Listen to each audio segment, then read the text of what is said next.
another supporter's choice video.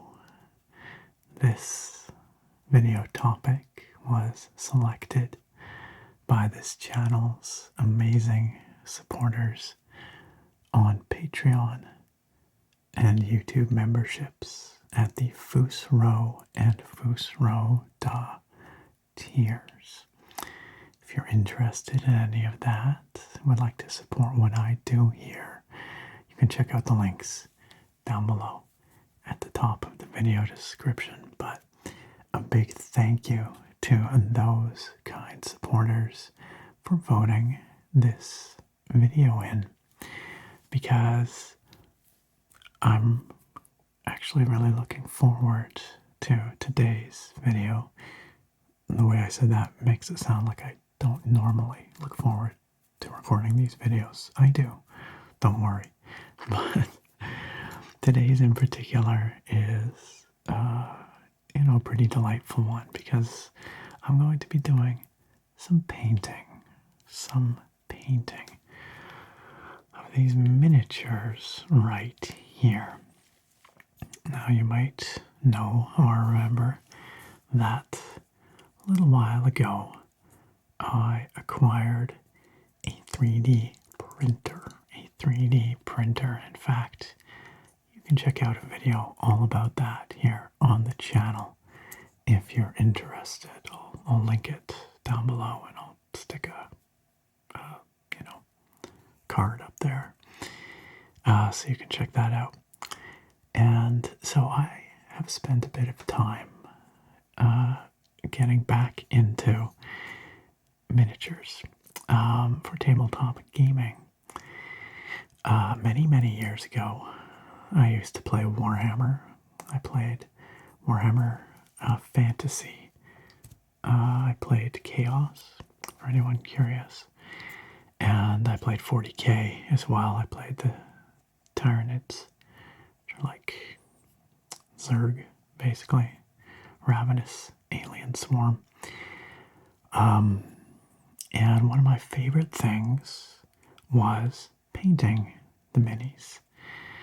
But that was a long time ago. And I have, well, for many years, I didn't paint anything. Probably a decade or more, really.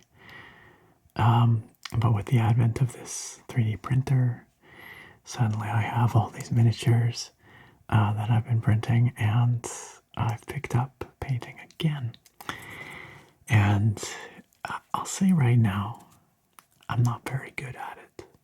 It's been, like I said, a long time. I'm not a terribly practiced painter, so this is not a tutorial or how-to or anything. This is just me hanging out, painting some stuff, and rambling, I guess. And hopefully you find it somewhat relaxing.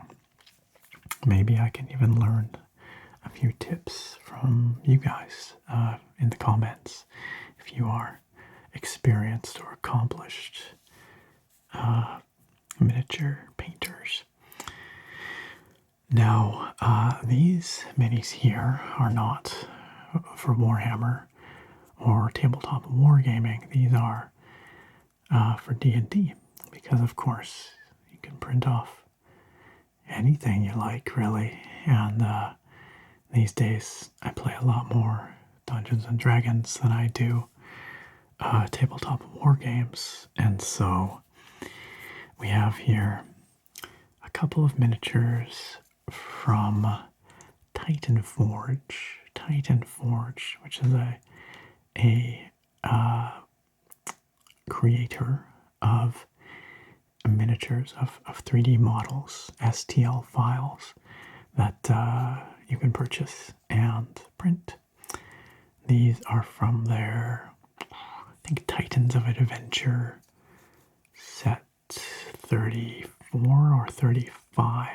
I can't recall exactly, but they have really high quality models, and they are just one of many companies and creators that offer digital files for printing. I will also link Titan Forge down below. If you're curious, you can get them on My Mini Factory or on Patreon.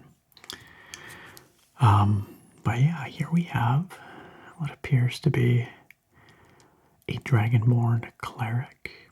And these are not anything that I have specific plans for. I just thought they were kind of neat models. I thought maybe I'd find use for them in a campaign someday. Either as a player characters or as NPCs. And this here appears to be he's a gnomish wizard. That's the vibe I'm getting here, anyway. And actually, I did print a few others. I had printed this druid as well, who looks really cool. But unfortunately, just before I started recording, I accidentally knocked him off my desk and he fell, and his staff, which is supposed to have this on top, broke. Bummer, eh? I can glue that back on easily enough, but I wouldn't have had time for it to set before recording. So, but we can see him here. Just get an idea for what he looks like anyway. He's pretty cool.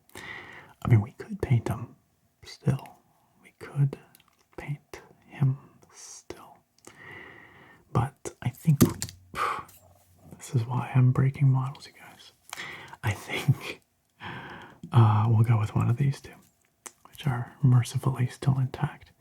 Managed to break another one as well earlier. Actually, a really fun one. It was a bard with like a little wormling on his or her shoulder, I guess. Sadly, I dropped that one too. I'm just really dropping stuff today. Anyway, it doesn't matter. That's the beauty of 3D printing, is that each one of these is, I don't know, 10 or 15 cents worth of resin or something, right? So the bigger loss was my time, because each of these models, of course, comes out of the 3D printer with scaffolding supports on them, and that takes a while to remove. You have to do it fairly delicately, especially if the model is delicate, like these ones are. And then you have to, rinse and cure the models, and then I usually take a little modeling knife and I go through and I try my best to remove as many of the little marks left behind by the supports. Now, you can tell I didn't get all of them here. There's some just little dimples or little bumps that are often left behind, but you can see a bunch of them on the bottom of the base there. But I got the worst of them. I think once he's painted up, it won't look too bad. But that takes quite a bit of time. It's fairly meticulous, finicky work. This one seems to have fewer, actually. And then, of course, I primed them. My resin is gray, so they come out gray, but I've used some spray paint matte white primer from the Army Painter. And that is actually, we're going to be using the Army Painter's paints today. And now, prior to the most recent foray of mine here into these, into painting miniatures, I had only ever used Citadel paints, from Games Workshop. This time around, I tried out this stuff. These are called speed paints from the Army Painter. And I have a couple of friends who swear by these. They are raving about them. It says down here, get more time for gaming. So the idea here is that these paints are are kind of like they give you the pigment, but they also give almost like an ink wash at the same time. And so it's all kind of one step rather than having to do your your colors and then an ink wash and then highlights. Instead, you can kind of do it all in one go, because the way these flow and the way the pigments accumulate in the cracks and crevices, it actually kind of creates that sense of depth with the highlights and the shadowing all in one go, at least in theory. I found that in practice you get those shadows pretty well, but the highlights not as much. So I would like to just gonna open this here one moment. I can do it quietly. There we go. I would like to get some just traditional paints to do highlights with, but I don't have those yet. So, oops. Oh, I got these speed paints. But I will say they do speed things up, and you can get pretty good looking results, at least by my admittedly low standards. You can get pretty good looking results in a pretty short amount of time. You honestly just kind of slop it on there and then it just sort of does its thing. So I've got a bunch of colors in here. This is their most wanted speed paint set, which includes their most popular and versatile colors, but they're quite liquidy paints. And each one of these also has a little mixing ball in it so that you can give it a good shake and get that pigment nicely distributed. It's nice that they come with those included. Got all kinds of colors here though. Zealot yellow, dark wood for dark brown. You'll see in a moment, how they sort of work, but I guess I'll have to pick some colors here. Tidal wave, pick some colors.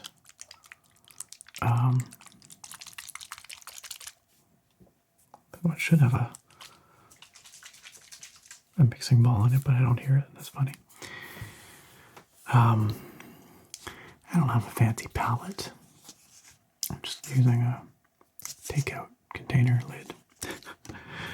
But why not, right? And then I've got just some water in the takeout container itself here.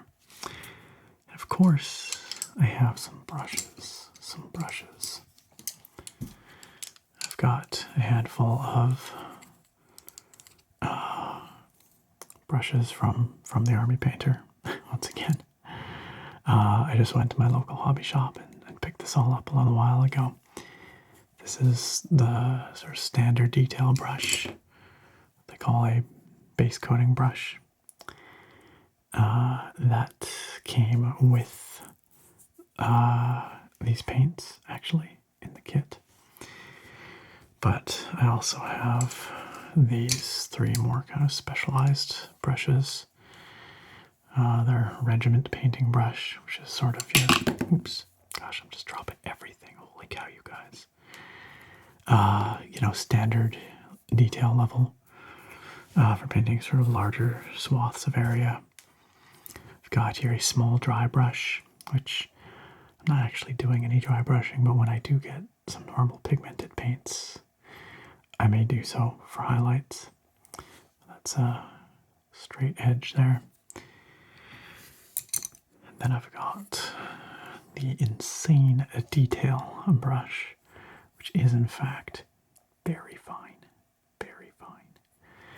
And we're gonna need that because we do in fact have some insane detail here. Like if you look at the front of this wizard here, this regiment brush is going to be far too large for a lot of the fine detail. So, but for, his cloak, for example, much more suited. His hat. So that is that. And I don't know if we'll get through or get both of these painted. Probably not, given we're already, 15 minutes into this video and I haven't even started painting. Maybe we can get one of them done. We'll see. We'll see.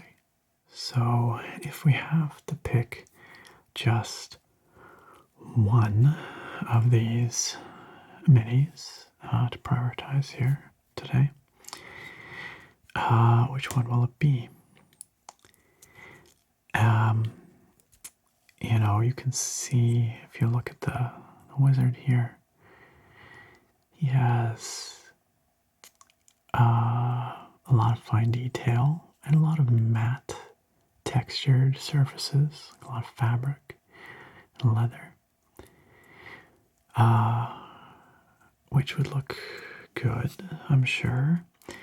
The cleric here, we have more metallic surfaces, because she's got more armor, like here, and like here on the shoulders, and her weapon here as well, her mace. And that's kind of interesting because there are metallic colors for these speed paints, which is, I think, actually new with this Speed Paint 2.0 formulation, which is what I've got here. Here we've got a hoplite gold, and then somewhere in here I think I've got some kind of metallic silvery as well. I don't know exactly where. Could be this. Nope. Could be. There we go, broadsword silver.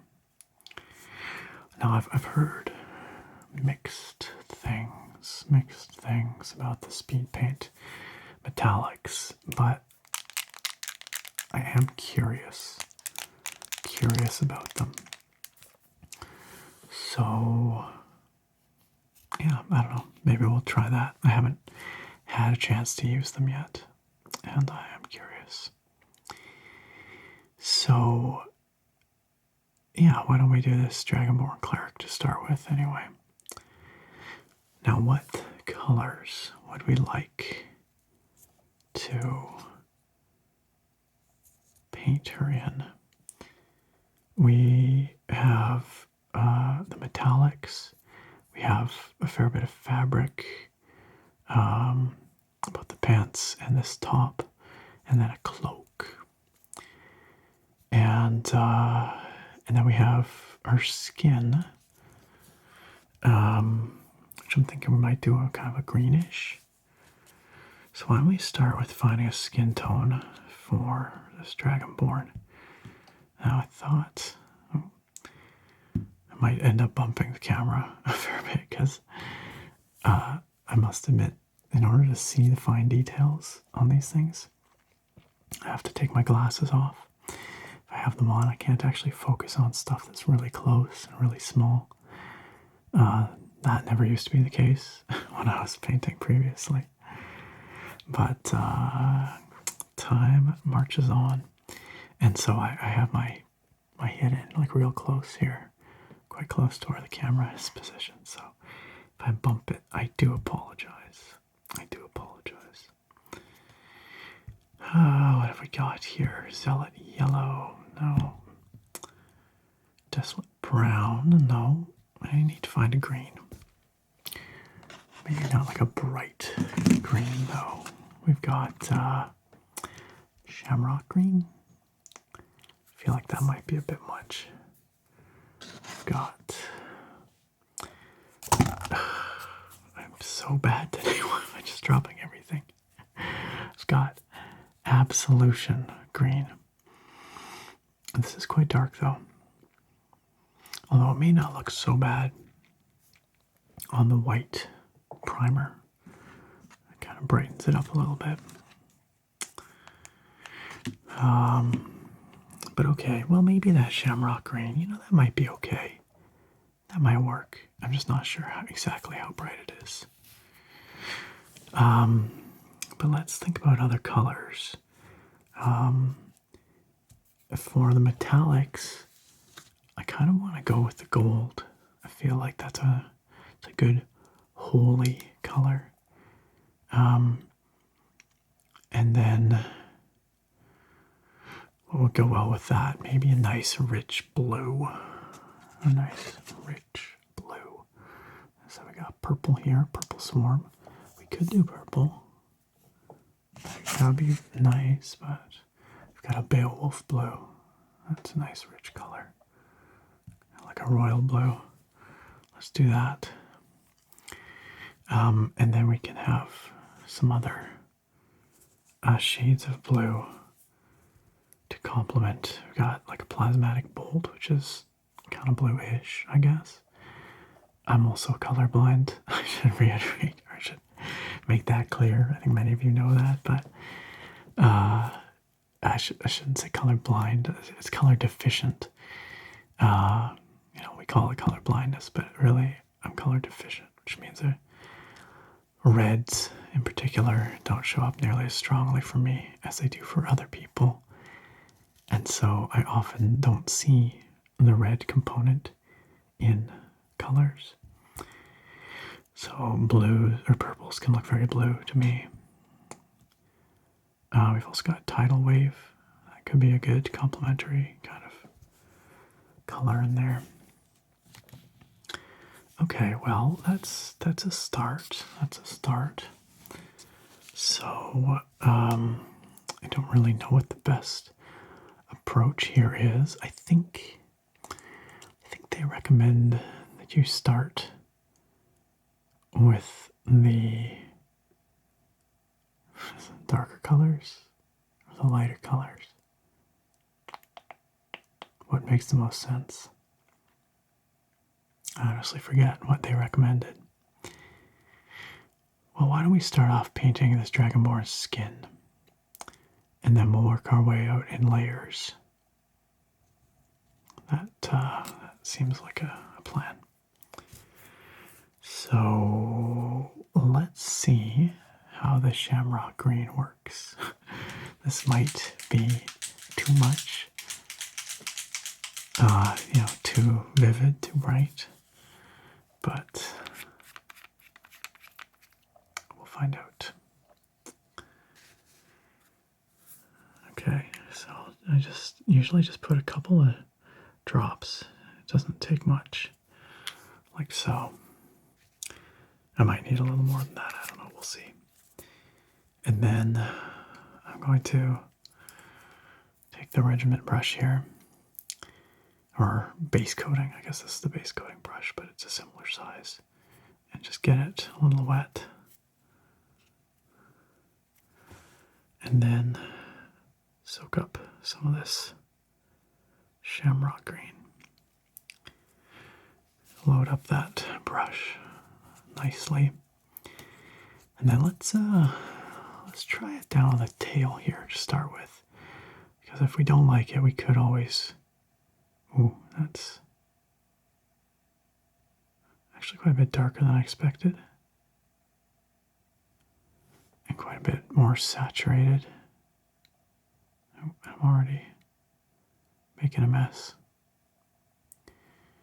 But you can see how it's getting into the cracks there and creating these natural shadows. Well, we're going to have a very green Dragonborn here. But that's okay. It's okay. It really flows, this stuff. And it's a little bit lighter out on the kind of extremities here.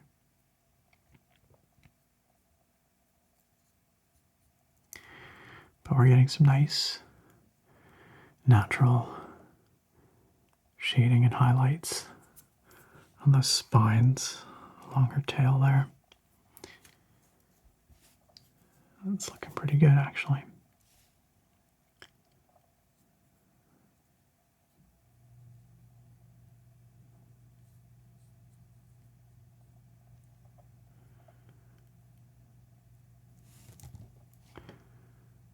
I will say,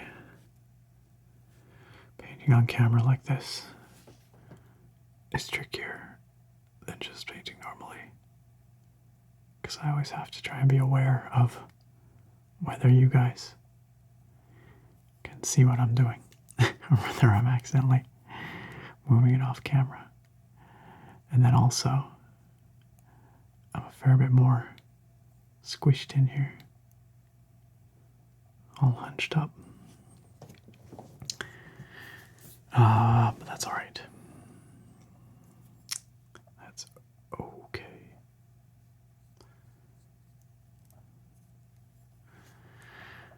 How's that looking? Not bad. Not bad. Yeah, I do like the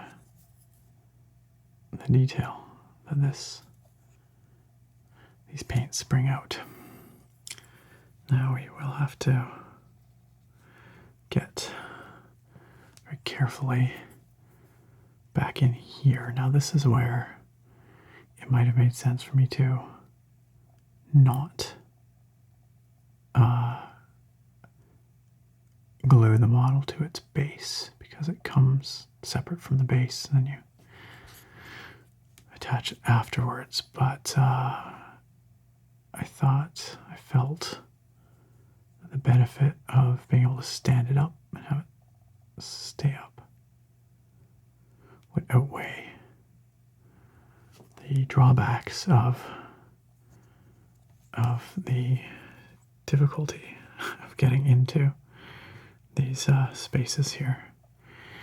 Now maybe that was the wrong choice, I don't know, because it's going to be extremely hard to get back behind the tail here. But truth be told, it really doesn't matter too much if I got paint in there or not, because if I can't get in there, it means it's probably not visible. If it's not visible, then it doesn't matter. So, okay. I'd say, oh, there's a little bit more there. Let's get a little bit more moisture on the brush and just get a little last of this here. But we have a little bit right back in here.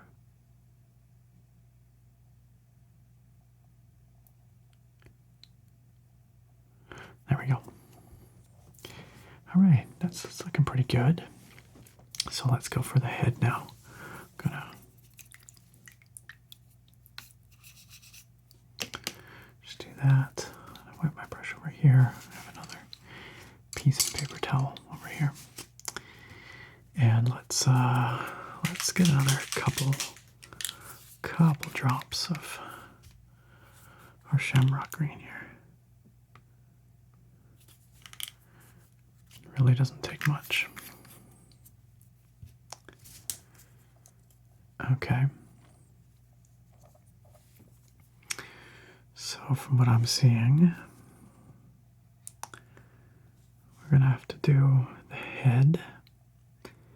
The horns, I'll do a different color. We'll do the face here. Focus sometimes is a bit of a challenge here. I'm gonna try and avoid the eyes. So I'd like those to be a different color. But it might inevitably end up flowing into the eyes because it is just very flowy like that. Now I might actually sop up a little bit of that on that side because it's quite dark. I mean, I want the detail to show up, but I don't want it to be quite so contrasty maybe, so maybe I can just, there we go. Soak up a little bit of that. And, okay, what is the deal with her eyes here?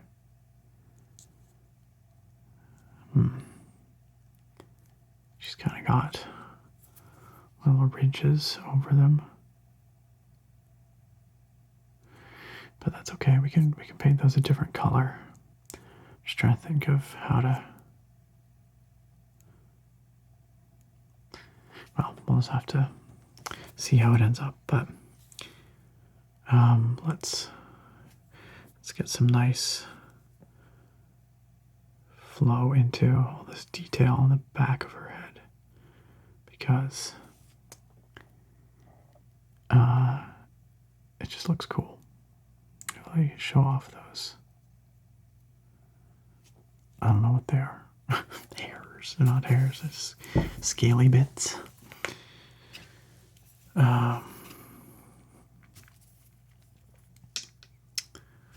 Take another drip here.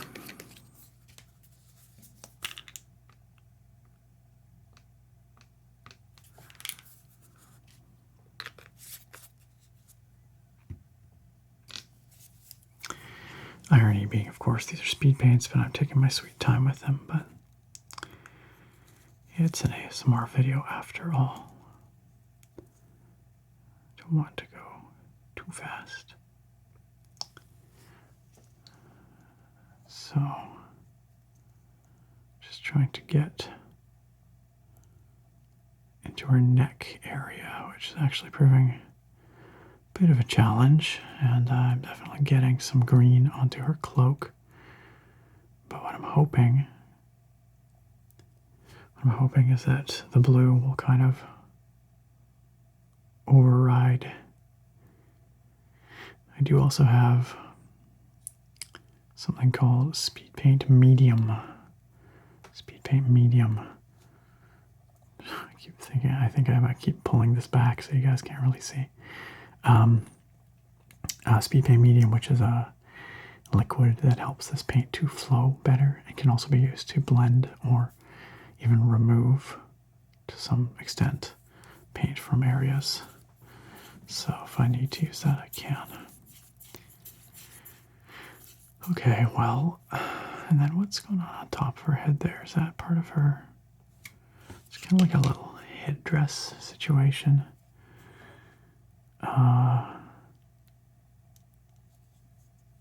On her horns. And it's hard to tell where the headdress starts and the skin stops. You know what, let's take a little bit more and let's go back into here, because I think this is skin.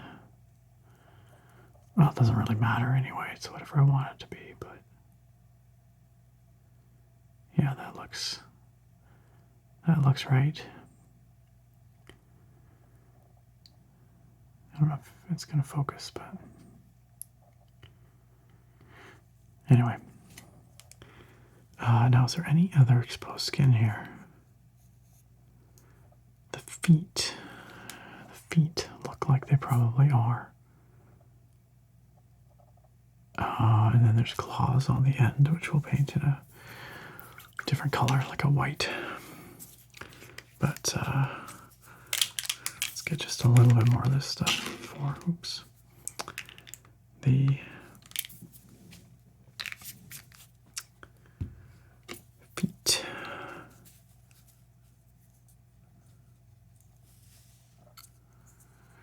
Could be using the detail brush here, I suppose, but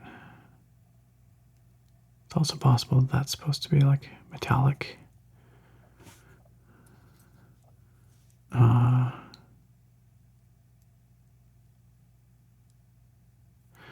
I really can't tell, actually. Anyway, it's too late now.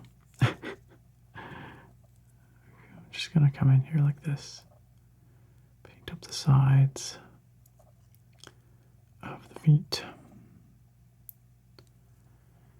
And come over to this foot. And attempt to do the same. And I managed to get some green onto the claws as well as the base. But that's how it goes. And get into the side of her foot over here. And back in here. I'm really sorry if this is mostly off camera. It's very hard to tell. Very hard to see what's happening on the camera while also focusing on painting. But hey, it's a learning experience. Okay, well that's pretty cool. So let's think about the cape, the cloak, because that's a major piece of this. And do I want a lighter cloak and then darker tunic, or vice versa? I feel like a lighter cloak and darker tunic might look cool. So maybe we'll try tidal wave for the cloak. Now this might look awful, but there we go. Yeah, mixing bowl had gotten stuck somewhere in there, which suggests it really did need that shake. I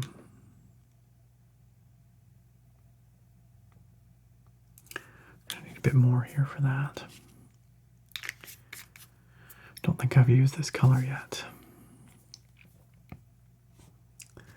Why don't we switch to our regiment brush here? It's a little bigger and probably a little bit better for painting these larger swaths. Now this is where speed paints are really lovely. Like I can just kind of slop this in here and we get this nice definition happening. And I'm sure that there are some of you that are accomplished miniature painters and are probably scoffing at my use of speed paints. It's true that apologies for whatever that was, driving by outside. It's true that, yeah, I think you can get, much nicer results with traditional paints if you take the time to do so. But time is of the essence for me these days. I don't have a whole lot of time to paint, honestly. And so I wanted to try out something that would hopefully let me get more minis painted rather than just spending forever on a couple.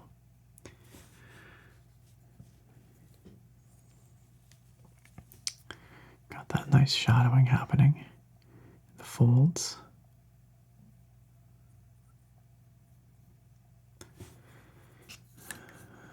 That's a lovely blue, isn't it?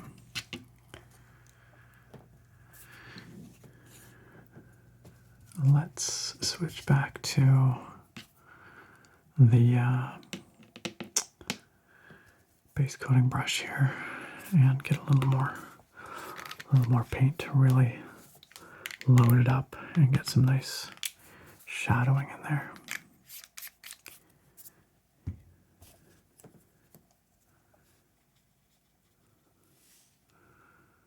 To get a little more down in here. There we go.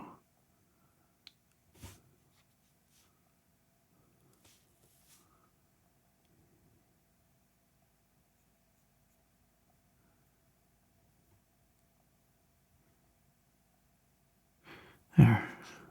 That looks pretty nice, I think. And of course, we have a bunch more up here around the hood. Not sure how the metallics are going to interact with these primary colors. Like if I get some of this blue on an area that should be metallic, is that going to look real bad? Definitely have a spot of green right there. that the blue is not covering. This is one of the challenges with these speed paints, I find. With normal pigmented paints, you can kind of, if you get a little bit of one color somewhere it shouldn't be, you can just cover it up with another paint. But because these are much more liquidy, it's less of an option. Maybe some of you have experience with these speed paints, so I can give me some tips on how to deal with little oopsies and stuff like that.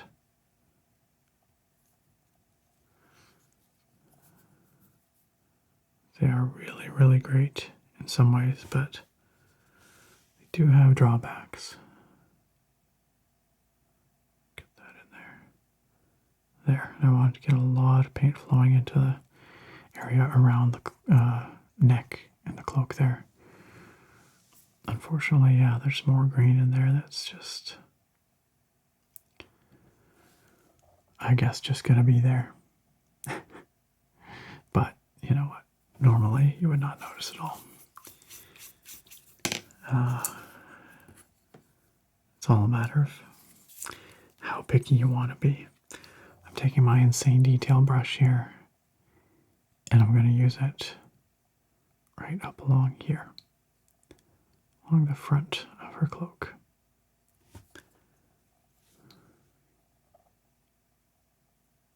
Get some color and some shading. Now she's got kind of a brooch right on the front there, which I think I'll do in gold. But we've got more bits of cloak to do in here.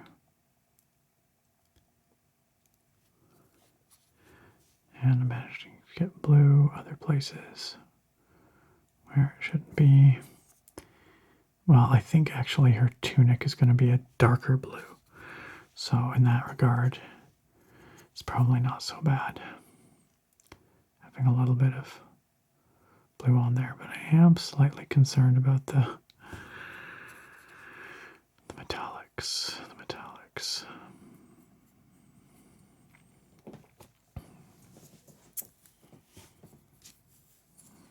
Let's get a bit more blue.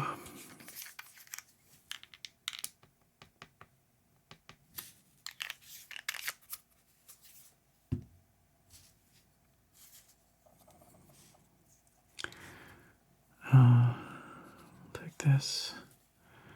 We'll come along the front here. Whoops.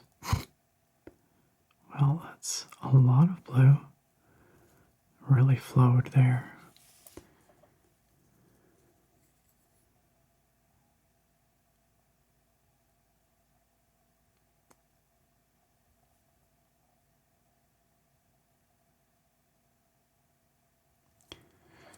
But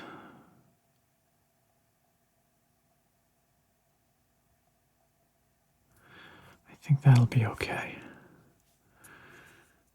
Let's just try and get a little more over on her right shoulder to get that shading to match like on the other side.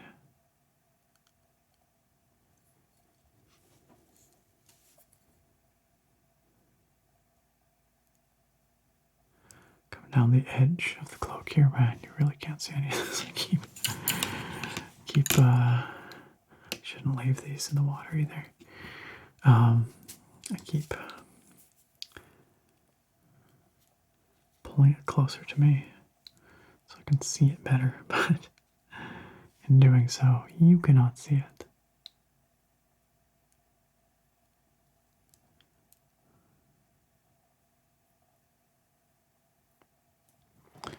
Hopefully you can see that.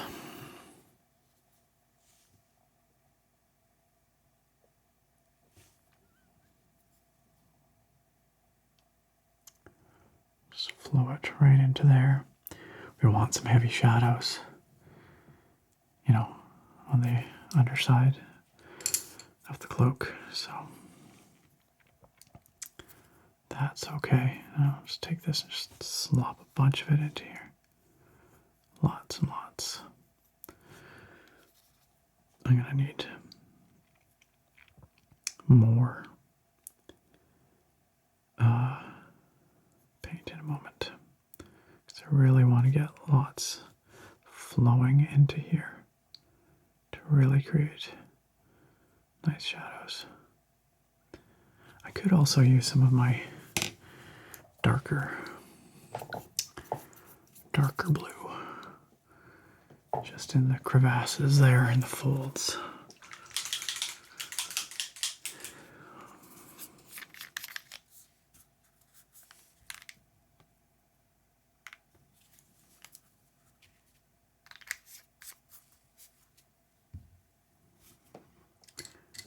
Let's take a regiment brush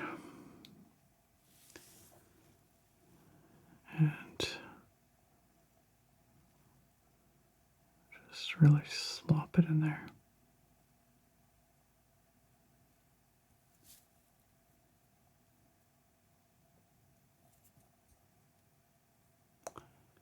Come along the bottom here. We managed to get some green along the bottom too, apparently.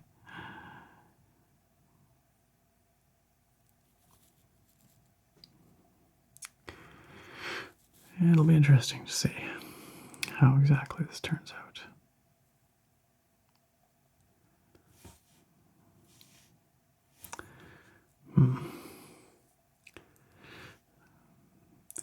This is what I was talking about earlier, getting back into here. It's not straightforward. I did manage to get a bit of blue on the rock down there. Well, it's gonna be a messy, oops, another job. A messy paint job, but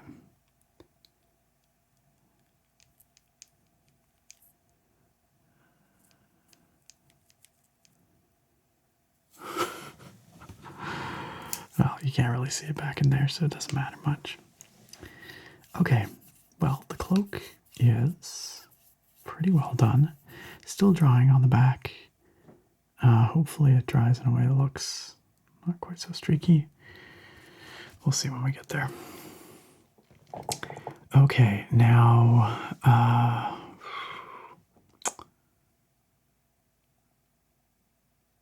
well, let's do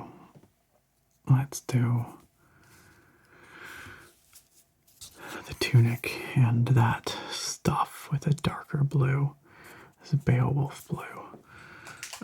This might look horrendous, I don't know, but you know, we're just kind of freestyling here. We're just trying things out, so what could go wrong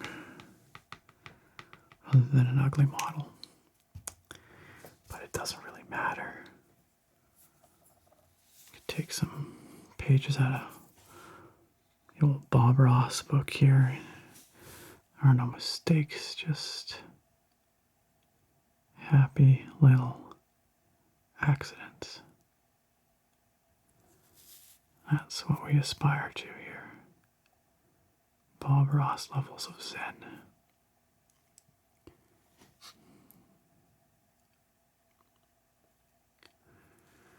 So this Beowulf blue,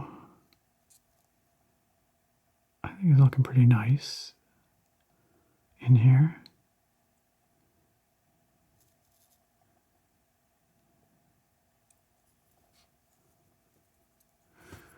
Yeah. And on this side, you know what I just noticed? There's actually a piece of plastic that's not supposed to be there. Let me see about just grabbing a modeling knife and just quickly removing that. Yeah, there's just a little piece here. I don't know if you can see. That's not supposed to be there. Probably a little piece of the supports. Just ended up there. There we go. That was easy. So let's load up our brush here again. And let's come on in here for this.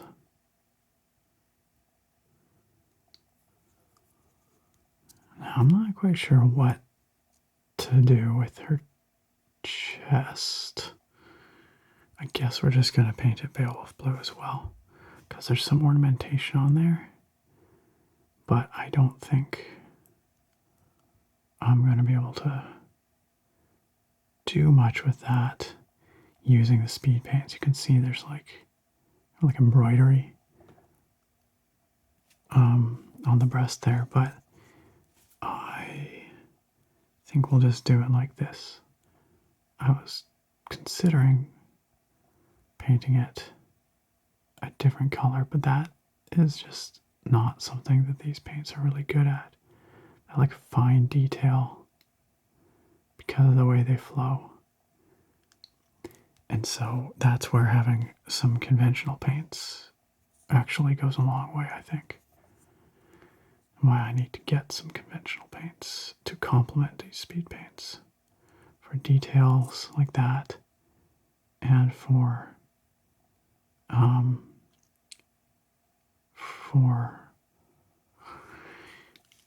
highlighting and that sort of thing.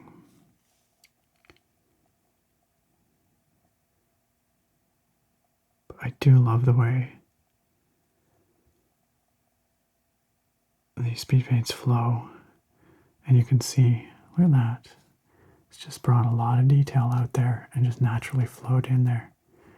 I think that looks excellent, actually. That looks great.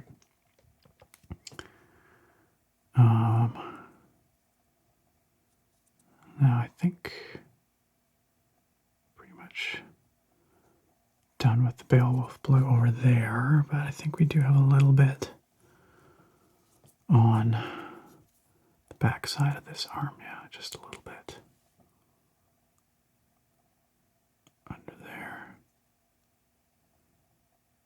And on the back here. And yeah, I think we have some there too. Coming around this edge.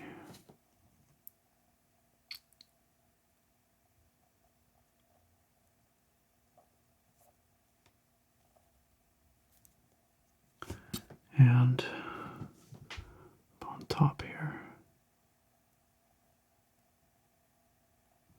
There.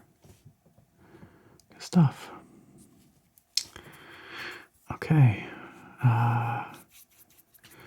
Oh, and then I guess we have it down. All this stuff, her pants. And I guess I don't know really what we should do. Because there's like these look to be extensions of the tunic. But then I kind of want a different color for the pants, but I don't know what. Guess we could just do the light blue again, but that seems kind of lame.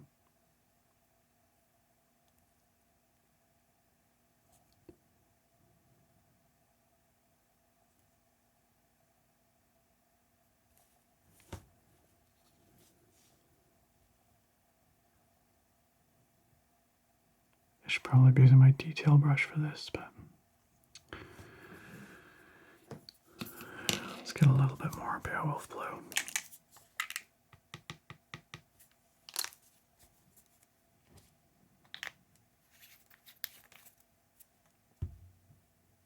Managed to get blue all over my fingies.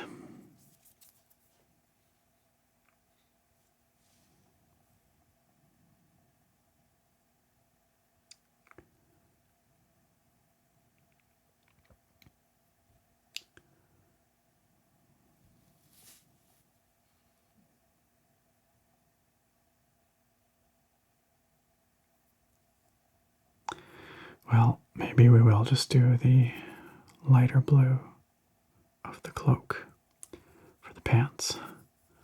I've managed to flow a bunch of this Beowulf blue into the, oh boy, that was a lot of, or we could just Beowulf blue it up all the way along, you know, that's an option too. That's an option too. But I worry that she's going to end up looking pretty monotone. It's not really what we want. Still drawing on the back a little bit. Not totally happy with how some of that turned out, but it's a learning process, right? But I do really like the way the folds in the fabric look on the front here. I think that stuff looks great.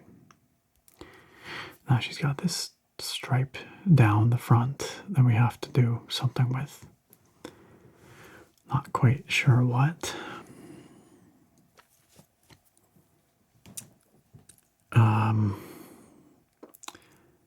Then lots of metallics.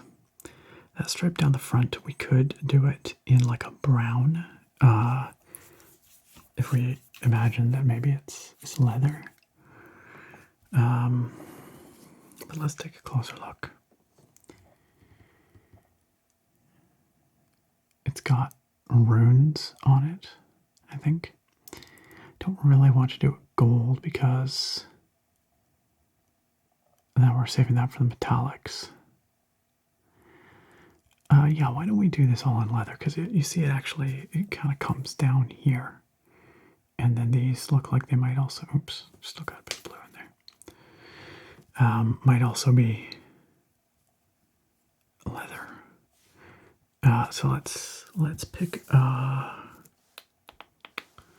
something. Got a mild brown, desolate brown, yeah.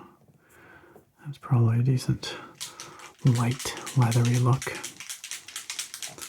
Might not be the best choice, but again, oh well.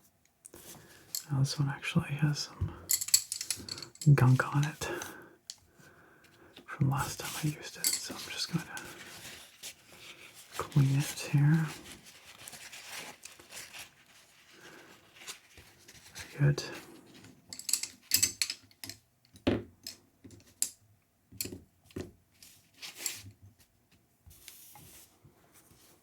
Okay. We'll use our base coat brush for this again. It's a pretty versatile brush. A little bit of desolate brown. Hopefully it looks leathery enough. But I hope that it flows in nicely and really highlights.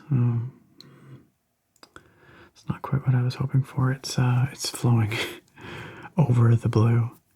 That's not what I wanted. Need to be a little more careful here. Unfortunately, it's kind of done the damage over on the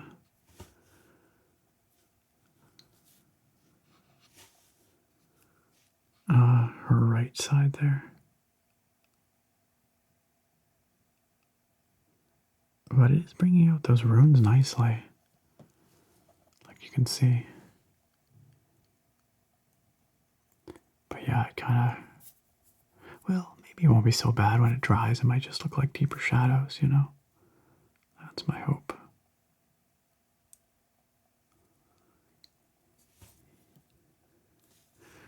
Then, of course, this is going to come down here.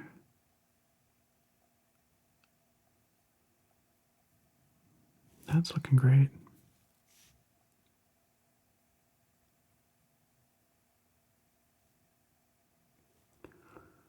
And then, actually, on the very tips, I think it's metallic, little metallic bits. Which we'll do in gold. I guess I'm saving the metallics for last. I hadn't really planned it out. It's just kind of happening this way. But that's okay. Sometimes you just go with the flow. Quite literally in this case, because it's so flowy. Now I did get a bit of brown on where I'm going to put the gold, but my hope is that it kind of just blends in once I get the gold on there. I'm hoping the gold is pretty heavily pigmented so that it can maybe cover up some of these happy little accidents that I've made. But yeah, I think I love the way that brings out the definition in that, I don't know what you call that, tabard maybe.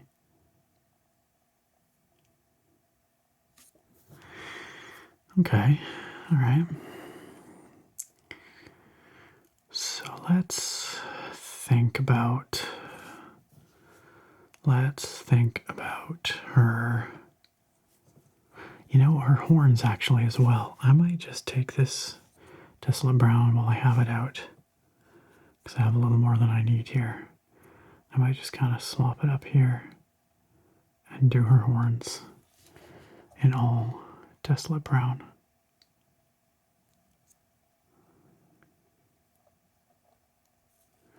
She does have some little trinkets on them, but they're going to be brown too. Because, again, with these speed paints, it's kind of hard to get that sort of detailing. I can always come back with some conventional paints and paint over some of these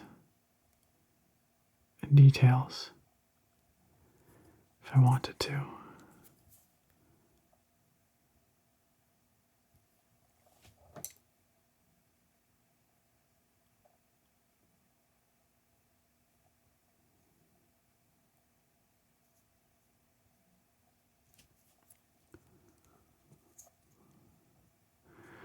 That's all right.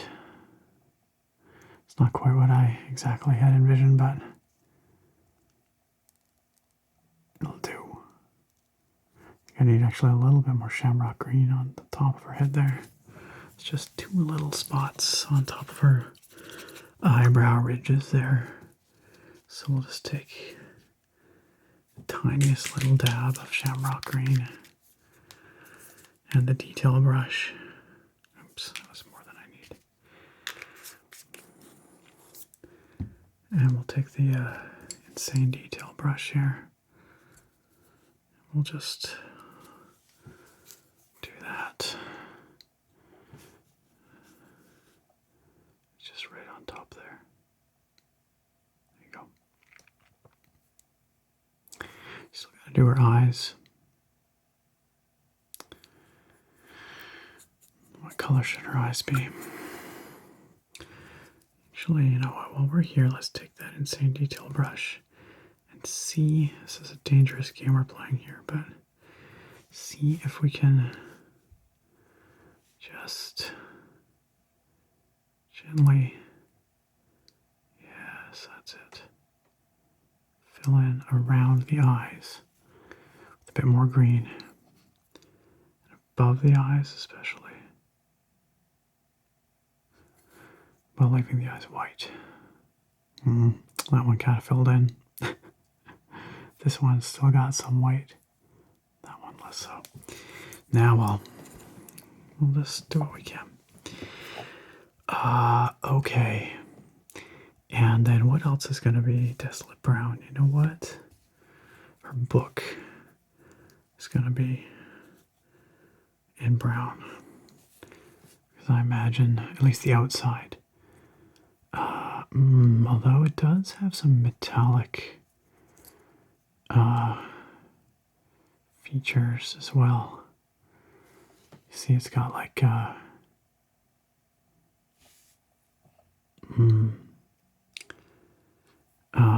like plating. I don't know what you call that, but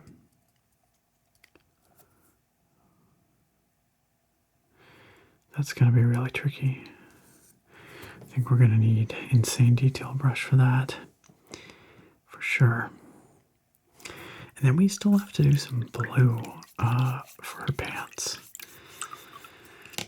Let's do those in the lighter blue. The tidal blue. Is that it? Yes, tidal wave. Tidal wave.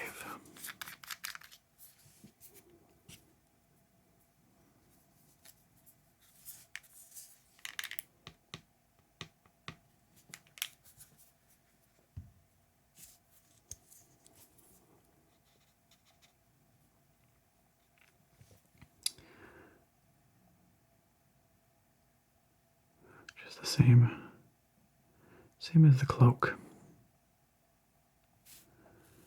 And I don't know, maybe that's a little boring, but I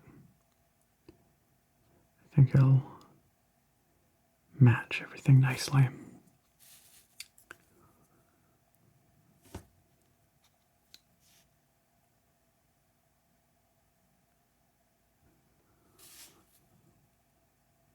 Seriously, this entire video is taking place in the bottom third of your screen, probably. If that.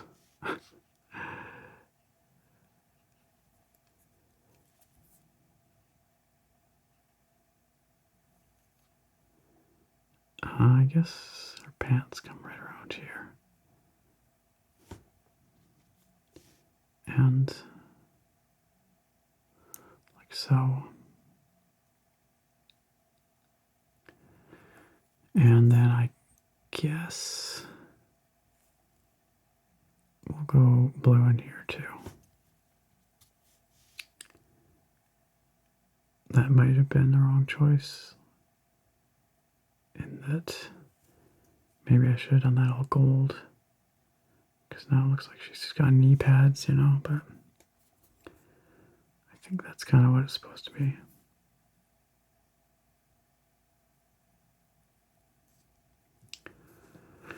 Okay. And we'll try to get in on this side as well, but it's a little tricky here. Oh, actually not bad. Just kind of flowed right in there.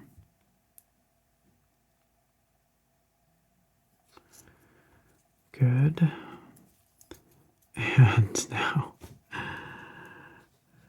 in behind, in here, this is just guesswork, basically. Can't even really see in there. But again, if I can't see it, then no one else is going to either, so. Okay.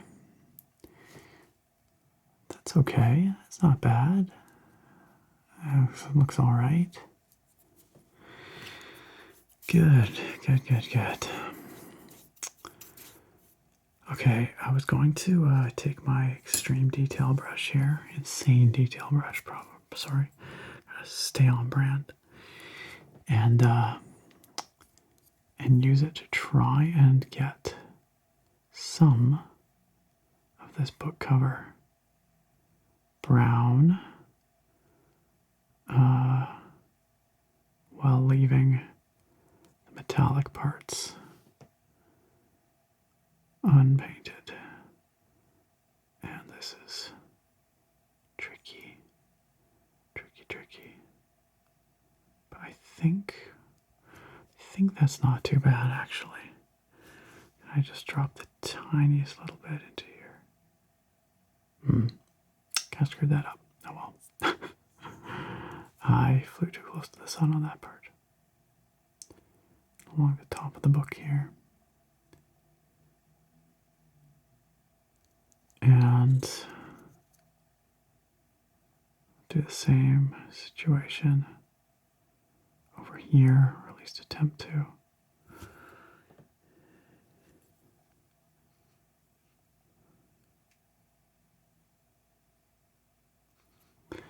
This might end up looking kind of bad, but I had to try.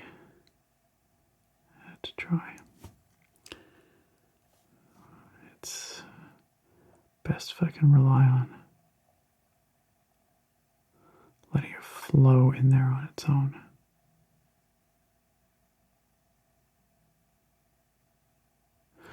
Well, that's something.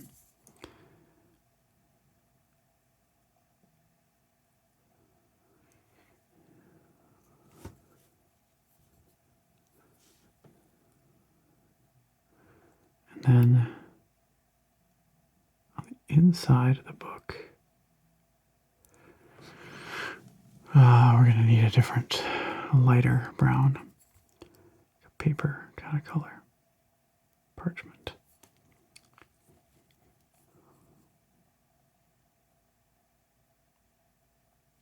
This might look okay, it might look terrible. It's all going to really come together once we get that gold on there. But it's hard to say, but let's find, here we go, pallid bone. That should be good for,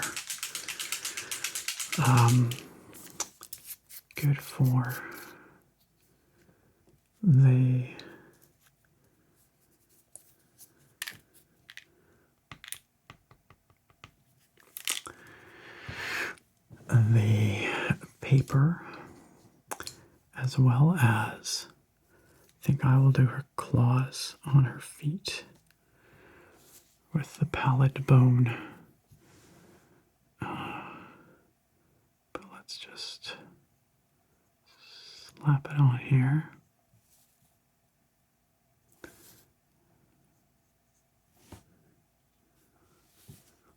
Which I think is looking pretty good.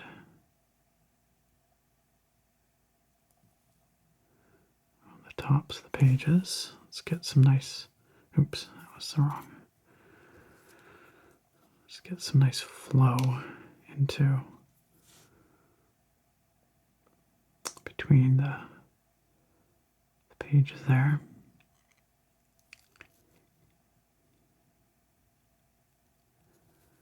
Good. A little too much in the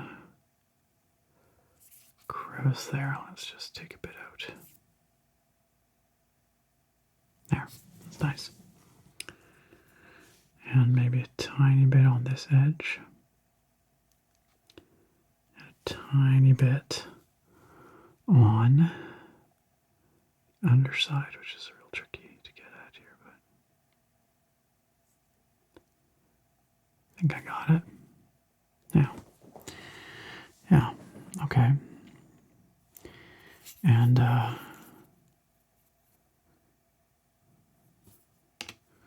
maybe just a touch more right here. There.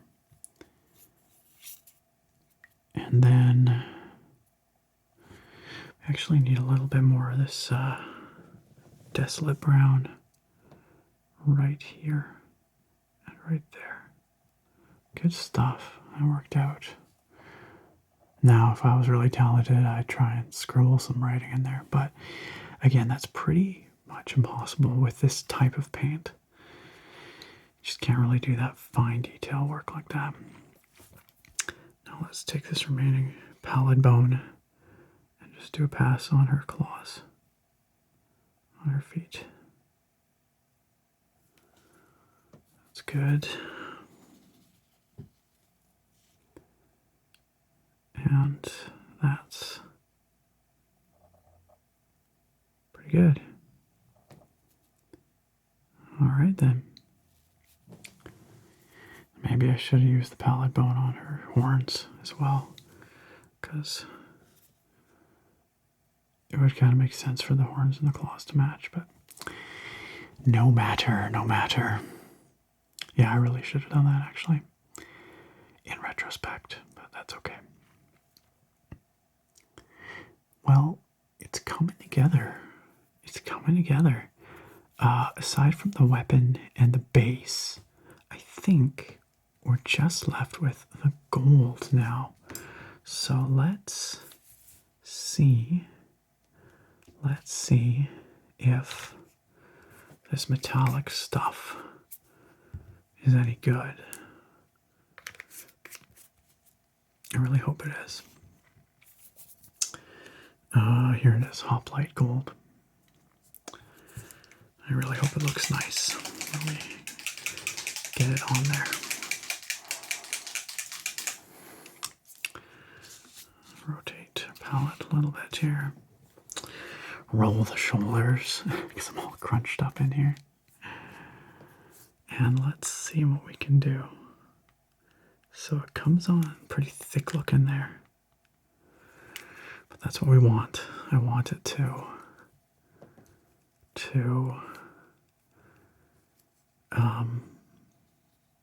kind of cover any little mistakes I've made by getting, for instance, the blue here onto the shoulder pad. So let's try. Let's just see how it flows. Oh my goodness, that's a lot. Okay. That goes on pretty heavy, pretty thick. So maybe I need less of it than I think I do. Because that is flowing onto her robe there. Yeah, that's not good. Okay, let's see if we can pull some of that off. Maybe just a little bit. Probably not, but need something finer.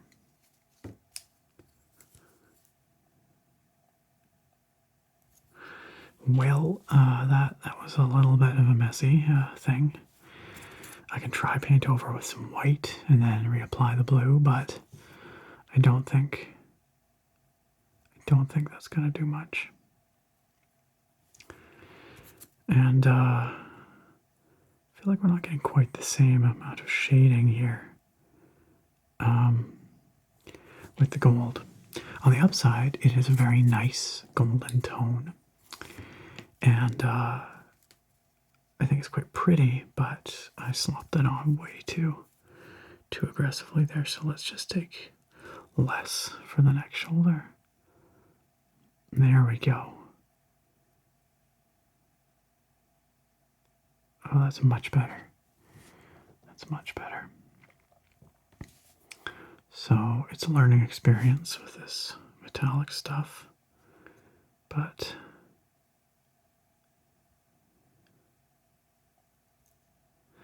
I could use some of the speed paint medium. I could blend it,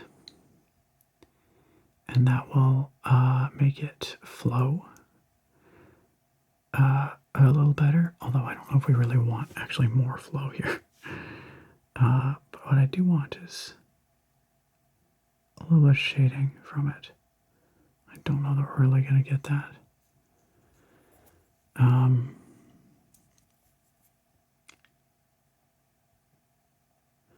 Maybe that's just not how it works. But I think that shoulder looks really nice, don't you think? And that's quite pretty. It's just too bad about that other shoulder kind of leaking onto the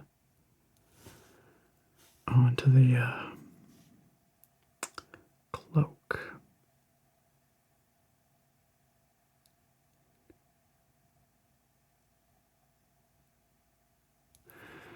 A nice golden brooch, and it sort of leaked a little bit onto her tabard there. This is where it gets pretty tricky, but again, we just do what we can. Just chalk it up to learning. Learning.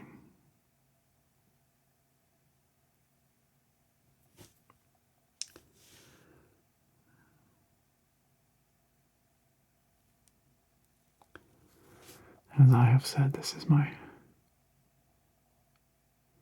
first time using the metallics, so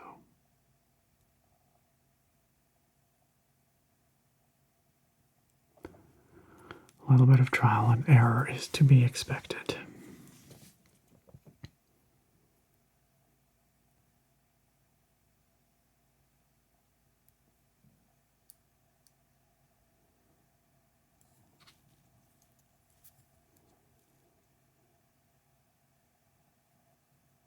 I suppose I could have watched a tutorial on how to properly use these metallics, but oh well.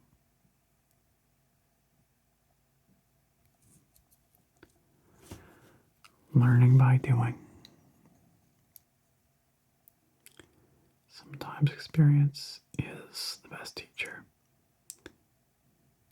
And it's not like these have to be beautiful. This is just a random mini that I picked. Might end up in a tabletop campaign eventually, but don't even have any specific plans for it as of right now, so.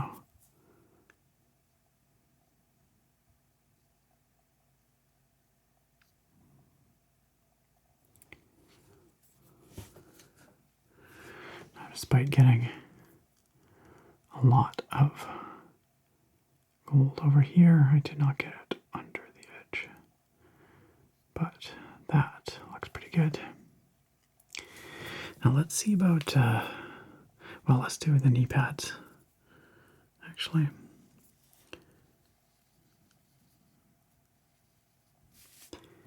And then we will see about the book, the detailing with the book.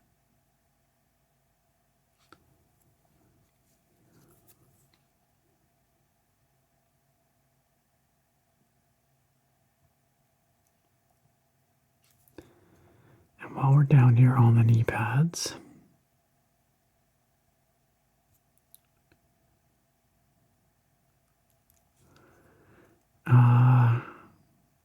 let's grab these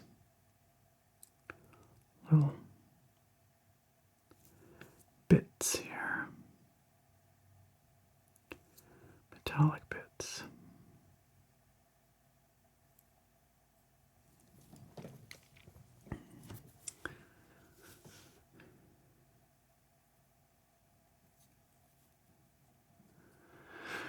Okay, and the other knee.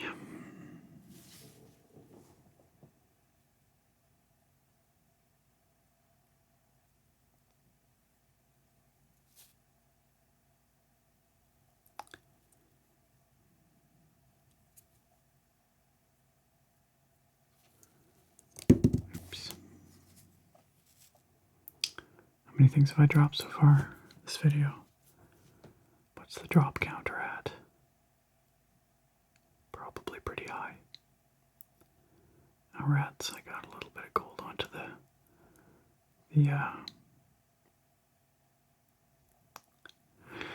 just the wrinkle in the clothing there, her pants, but again, it's pretty tricky. And I could be using a detail brush here. Probably should be. But there's that. Now we will do the ankle bits. But speaking of detail brush, let's grab that detail brush. And let's see about getting a bit of this gold onto the book. Because we gotta do our gauntlets as well, don't we?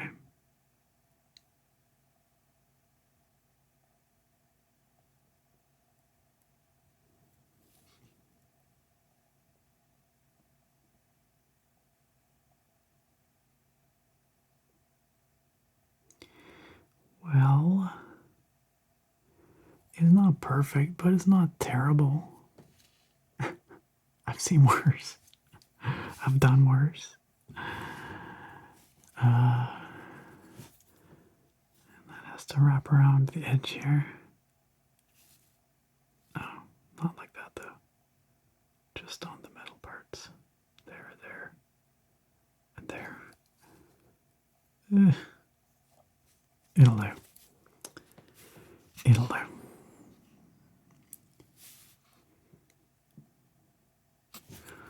Okay, let's do that. Let's reload here. We're gonna have to get a little more gold in a moment, I think.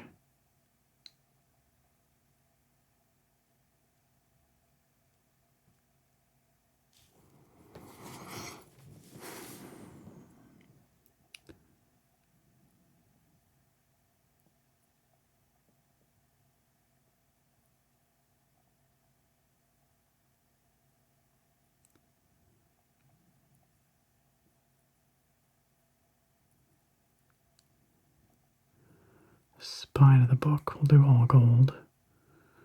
As much out of convenience as anything. Because we're going to do her gauntlet in gold as well. So that way we don't have to worry about differentiating those colors.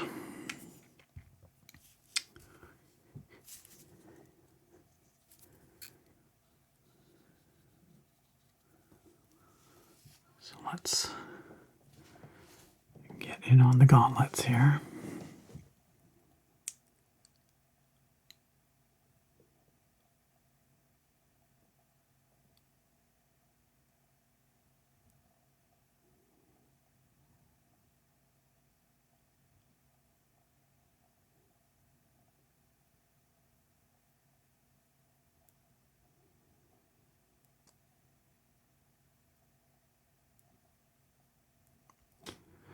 Okay. Pretty good, pretty good.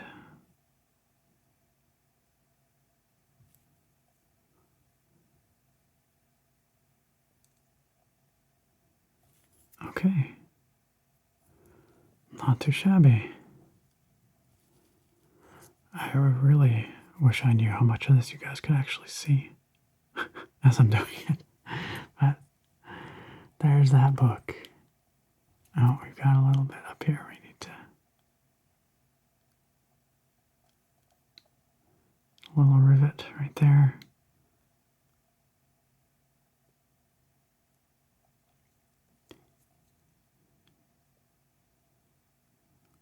Get the gold on the corners there. And on the top of the spine right here. Since I did the whole spine in gold. And there's a little bit right here. Just a touch. There.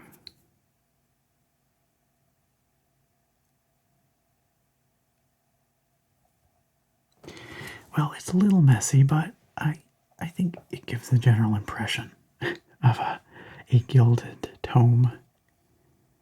I think that's not too bad, all things considered.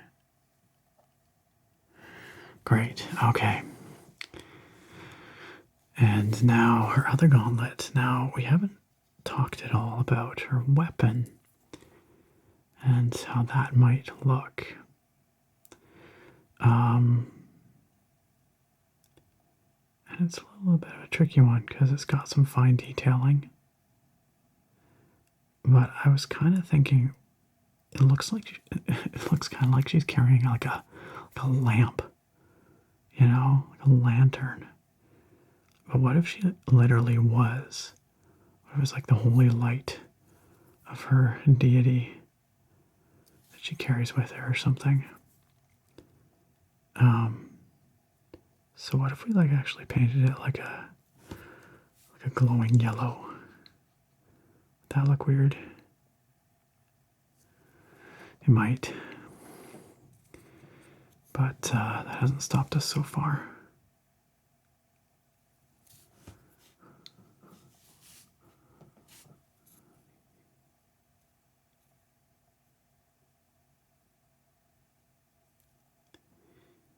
Oops. Got some gold on the handle of the weapon there. I would definitely say with these metallics, like, they provide a nice metallic color, but they don't really give that same sense of depth that you get with the other colors, the non-metallics. And I understand that's a pretty hard thing to do, a pretty tall order to have something that looks both metallic but also flows and provides the shading. That might just be sort of too much to ask, I don't know.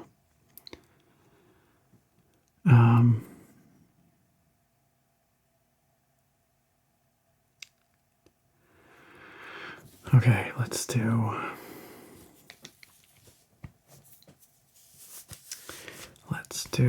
the ankle guards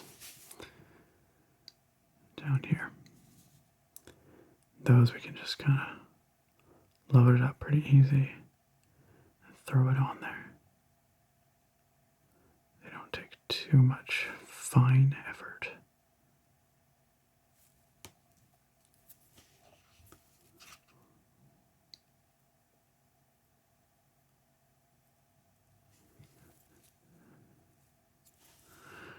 Technically speaking, there's maybe supposed to be like leather straps around the back or something, but that's a level of detail I'm not going into here. Although I did leave a little spot for some leather straps for the knee pads there, so I will do that in a second.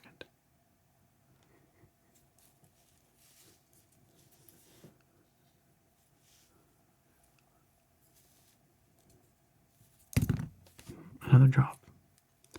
So that's 6, 7.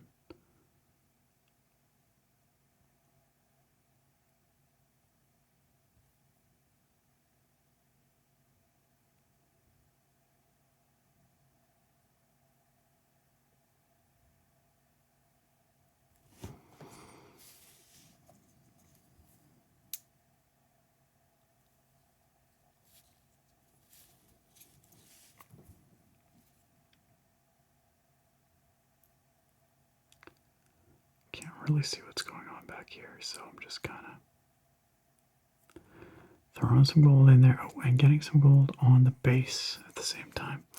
I really probably should have kept these separate, but I thought in my head that it would be helpful to be able to stand this up while I was recording, but really I don't think that's been borne out. I barely put it down like this at all. So next time I'll know what to do. Okay, well, that's looking pretty good, I think. Now we do have some touch-ups to attempt here. So what I'm going to do, well, actually, okay, before we do that, let's take our insane detail brush and let's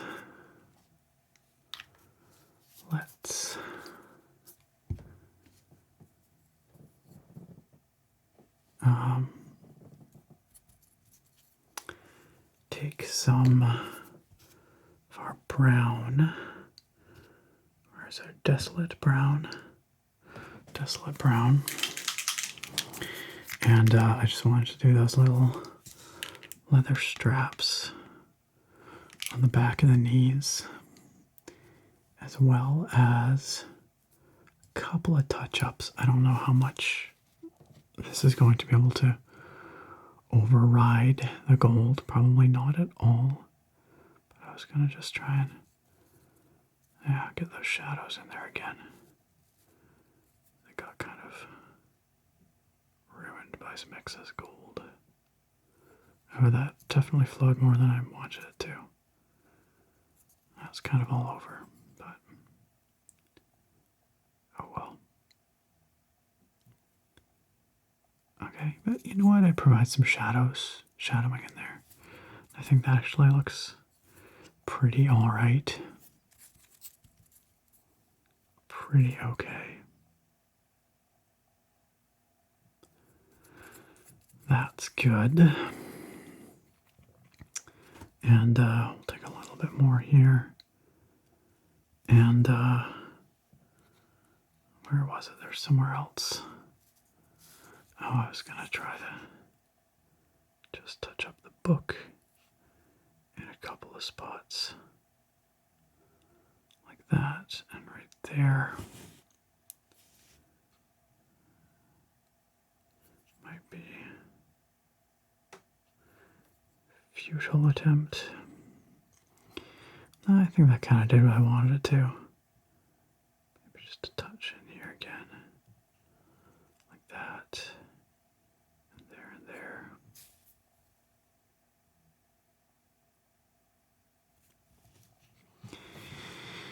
Okay.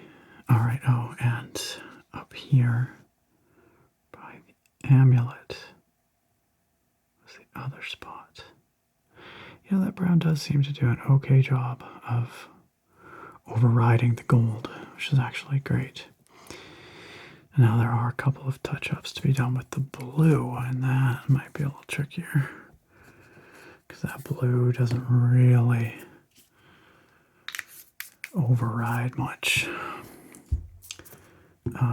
Tidal blue, tidal wave. Got it. Just a little dab. And the detail brush. And where were we? Up here. Right by the shoulder. That might look kind of icky, but yeah, it's not really going to do it. I don't know if you can see, but there's still some gold peeking through there. Yeah, well. Then here along the edge of the cloak. Yeah, it's kind of a mishmash of color in there. I've got some green, I've got some gold. I'm trying to cover it up with blue, but it's not really doing it. Yeah, well. I think what I might do, though, is give her blue eyes. What do you think about that?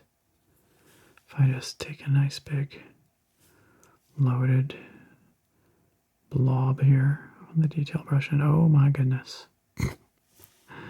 Okay, well, that really flowed, and now there's blue all over. Probably should have seen that coming.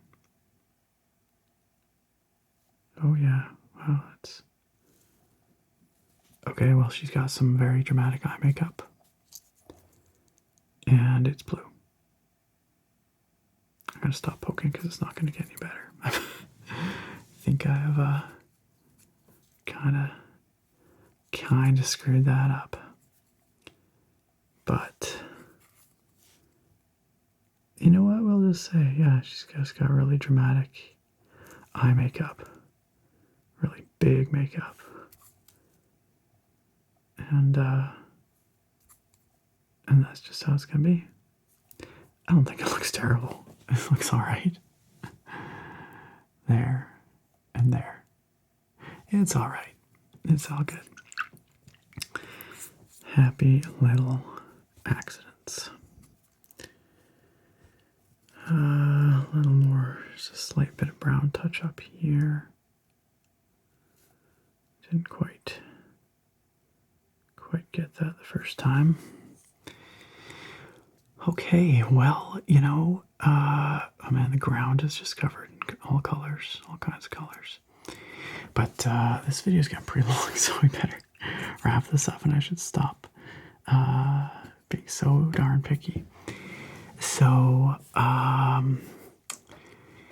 we're gonna throw a bunch of gray on the ground because it's mostly stone, so that should be nice and easy. But this weapon, we gotta do something with this weapon, and I'm not quite sure what that's gonna be.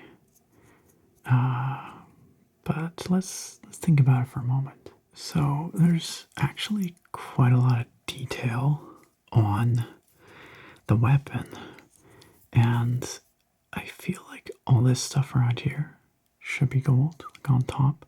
It's ornamentation, but the panels I feel like could be kind of a glowy yellow, and then maybe the handle looks kind of leather wrapped, so that might actually just be some desolate brown here. You know what, let's just get some fresh desolate brown because that stuff's too dry. No, that's the hot black gold. There we go, desolate brown.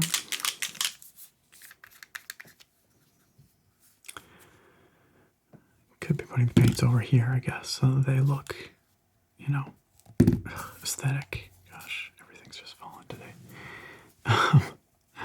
But instead I've been keeping them over here off camera. Okay. touch of desolate brown in here. Oops, got a bit of that gunk from the under the cap there. Okay, yeah, a little bit of desolate brown, like right here. Right here. Oop, that's what I mean by bumping the camera. There it is.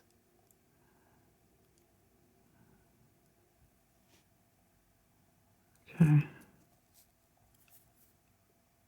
And right there, right around, up against the hand.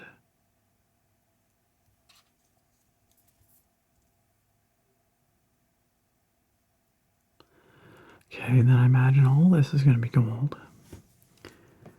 In my mind, that's how this looks.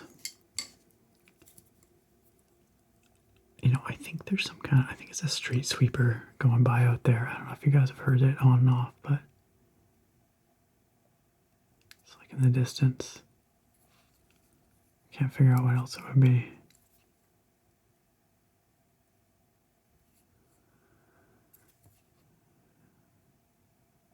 Another night, I might edit it out, wait for it to finish its business, but I just can't be arsed tonight. So, you guys will have distant street sweeper sounds. It's not exactly an offensive sound. Okay, so now let's take this Zealot Yellow. The Zealot Yellow, this one right here, which I think is going to be quite bright. This one I have used before. This might be a terrible choice, but you know what? Whatever. We'll just see what happens. Let's throw it on here.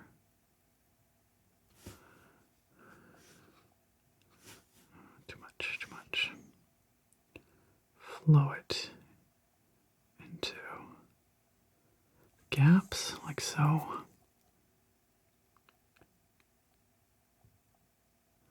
Now, the practicality of carrying a lamp on a stick around, lantern on a stick, hitting your enemies with it, that is dubious.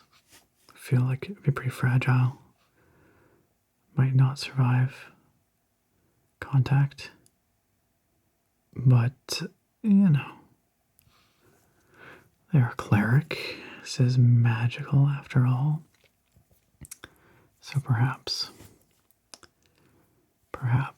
the magic of their god protects their holy lantern stick. We'll go with that.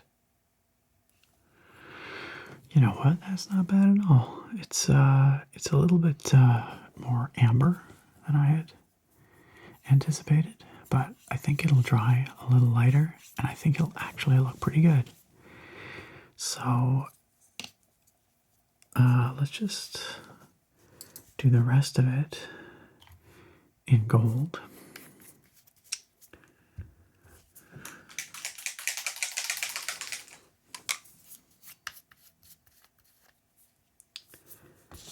And then we will be nearly done. So much for speed paint. Again, if you were doing a whole army of this, you know, just a bunch of fodder goblins or something, you can just slap it on there. I'm taking quite a lot of time here because I'm attempting to do something a bit more detailed. But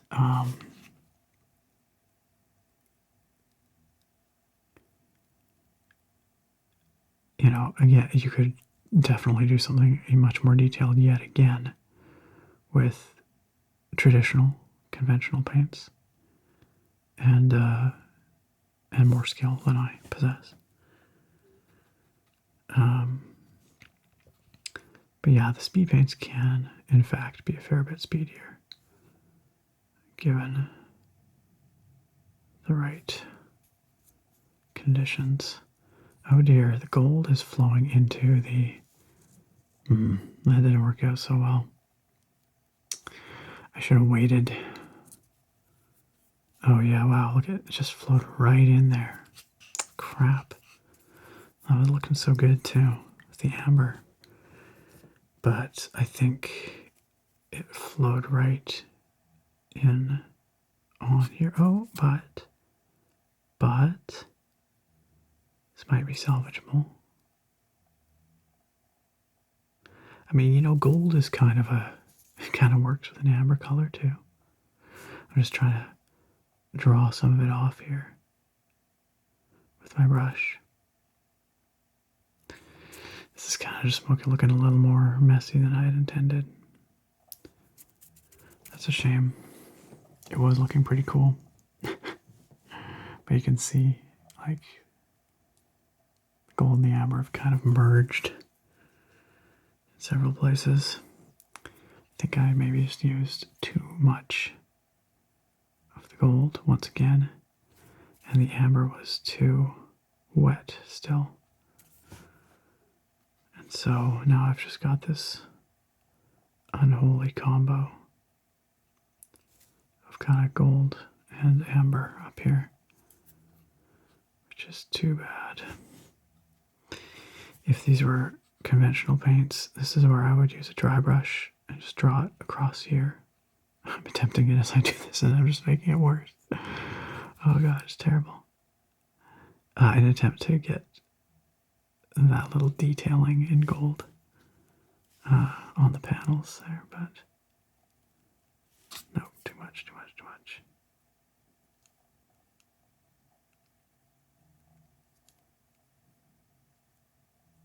We're very nearly there.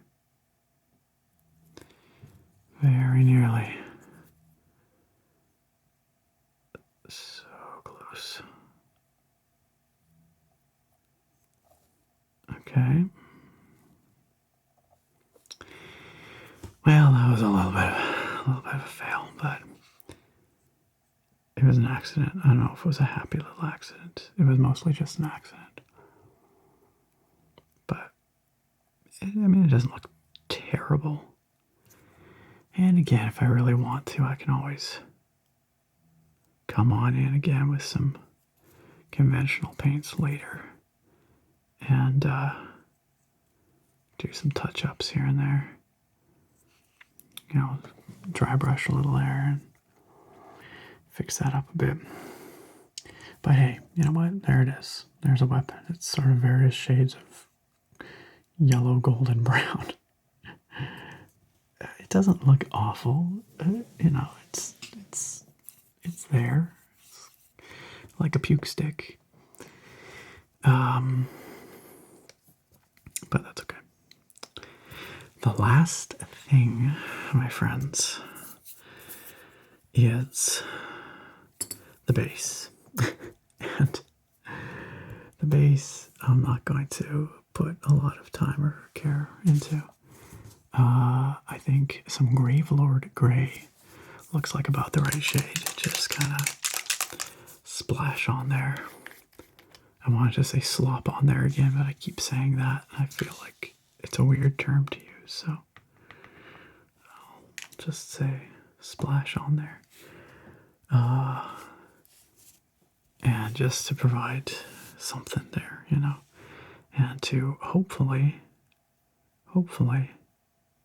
cover up some of the color that I accidentally got on there earlier. Looks like it's maybe not doing the best job of covering up that color, but there's a little bit of variation in the color on the rocks. We'll just call it moss. Again, nobody is looking that closely. The blue is maybe a little bit harder to hide. There's definitely a bunch of blue on there. This Gravelord Grey, despite being quite dark, is not very heavily pigmented. And so it's flowing a lot, but it's not covering up much.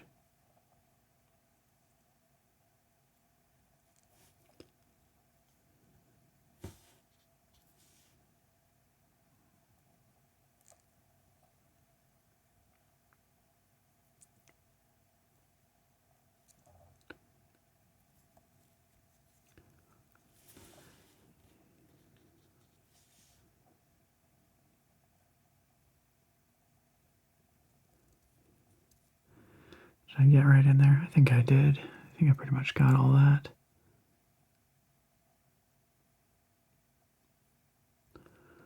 All that stuff. And we'll stick it right around the bottom of the base here too, just for aesthetics.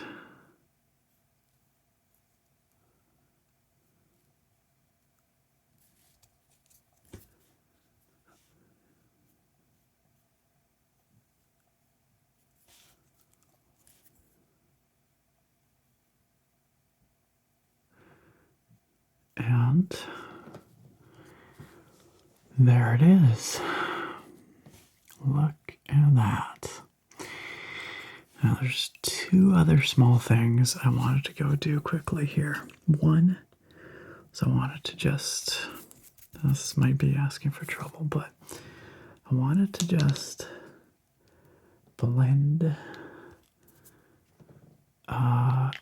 some blue in on the cape a little bit better. I feel like with the tidal wave here, I feel like the back of the cape just needs a little bit of help. And this might make things worse, but I'm going to stubbornly attempt it anyway. I want to just take this a little watery and just attempt to blend this a little better, because I feel like it didn't quite blend the way I wanted it to.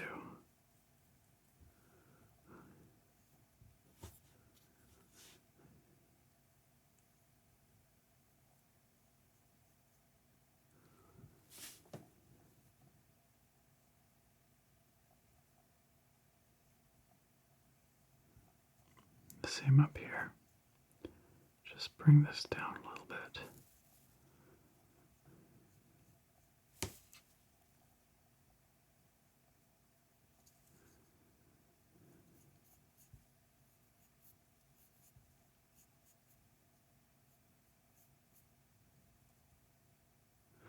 This might just look like garbage when it dries.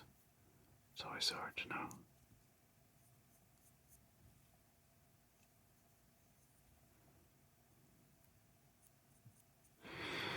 Well, it looks better right now, but yeah, when it dries, it might just look similarly blotchy as before. But we'll just leave that. And then, oh, I've kind of ruined the base here a little bit by holding it there, but just a tiny bit more of the desolate brown on the tips of the horns, because I've been holding it there too, and it's kind of worn off slightly. So, and that'll be that. That will be that. Just throw that on there, like so. And just a touch more of the Gravelord Grey on the base here to cover up slightly where my fingers kind of made it look mucky. It doesn't really matter, it's just stone, you know. A bit of texture is not amiss anyway, but. And that is done. We're going to call that done. Right there, like that. Give it a second to dry a little more while we clean up here. And then we'll take a closer look at it just to admire our work, such as it is. Maybe not the most beautiful job, but I don't know. I think I'm pretty happy with it, but we'll take a closer look in just a second. Just putting my paints away here, because I might as well. While we're waiting, I'll wash these brushes properly after. But let's just move that aside for now. And our palette and water.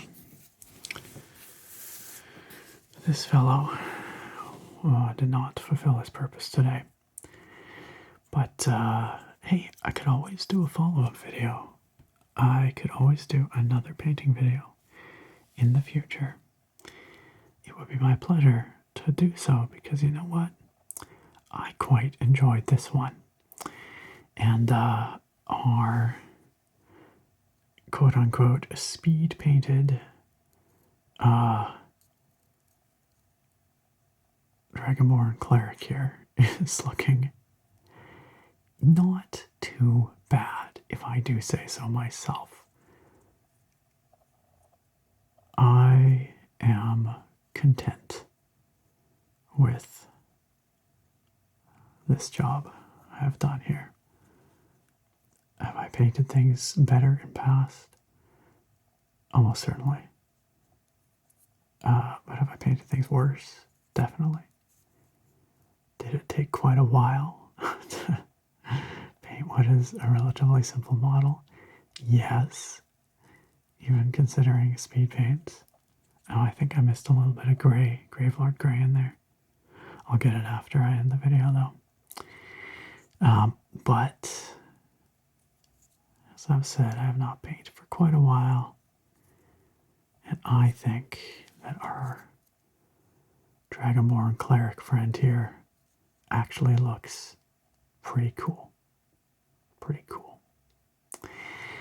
What do you guys think? Let me know down in the comments. I'll be happy to hear, even if you think it looks like garbage. That's fine. You can tell me it looks like garbage.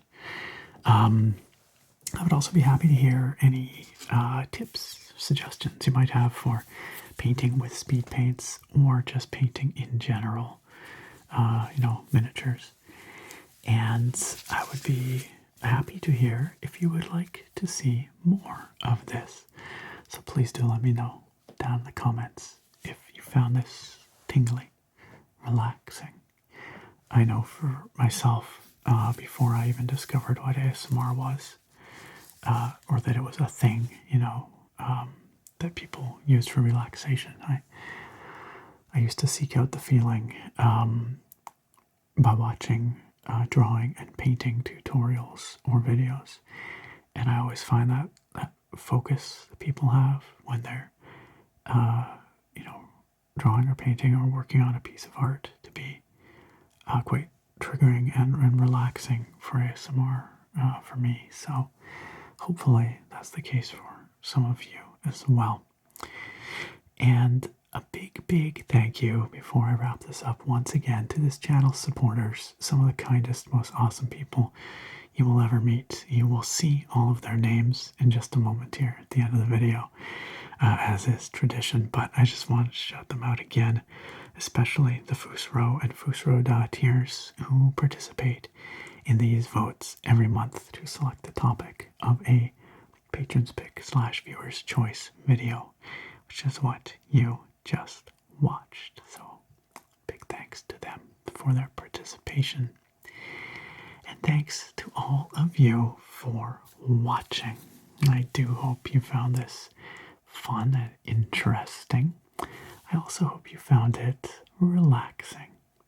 And I look very forward to having you back here next time. Farewell for now, my friends. And as promised, here are our wonderful channel supporters. Let's give them all a big round of applause. Very quiet applause. These folks kindly support what I do here on my YouTube channel through Patreon and through YouTube memberships. You probably know how this works by now, but if you enjoy what I do here, and if you would like to support more of the kind of less mainstream content that I create, no, let's try this again.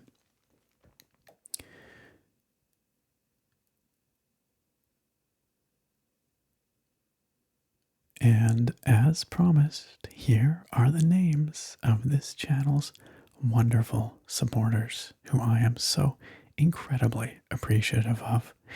And if you, dear viewer or listener, would like to become a wonderful supporter like these folks, well, you know how to do that. As I've already said, there are links down below at the top of the video description for my Patreon and my YouTube memberships, and there you will find several tiers, each with different perks, and I'm sure one of them will be right for you.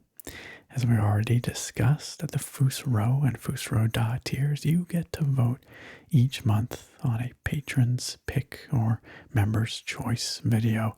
It's the same video, I just call them different things for the patrons versus the YouTube members.